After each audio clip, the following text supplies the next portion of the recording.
In the turbulent years after the Prophet Muhammad's passing, the Muslim Ummah was caught in a storm of political unrest. Whispers of rebellion and claims of authority began to spread like wildfire.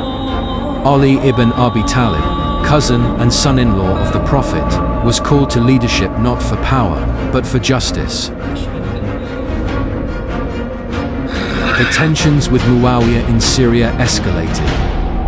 Letters were exchanged, but neither side yielded. The assassination of Caliph Uthman had left deep scars, and blame was heavy on Ali, though unjust.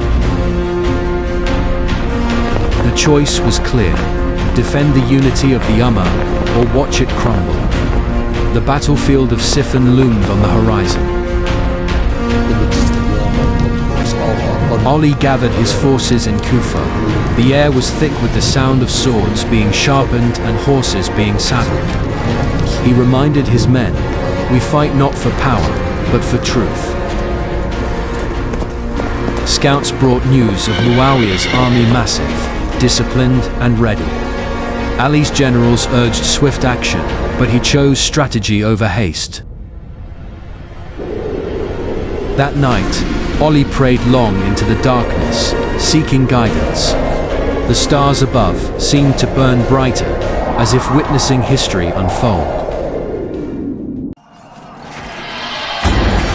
The battlefield erupted with the sound of war cries and clashing steel. Ali rode at the front, his legendary sword, Dulfakar, cutting through enemy lines with unmatched precision. Dust filled the air, and the heat was merciless.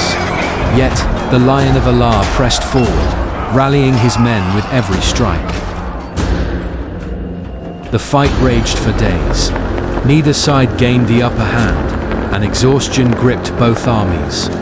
But Ali's presence was a pillar that held his men together. On the final day, Muawiyah's forces raised Qur'ans on their spears, calling for arbitration. It was a moment that tore through Ali's heart faith, being used as a shield for politics. Ali, bound by his principles, accepted the arbitration to avoid Muslim bloodshed. But the decision split his army, and the seeds of division were sown deeper. Though victory on the battlefield slipped away, Ali's legacy as the embodiment of courage, justice, and faith remained unshaken, etched forever in the chronicles of Islam.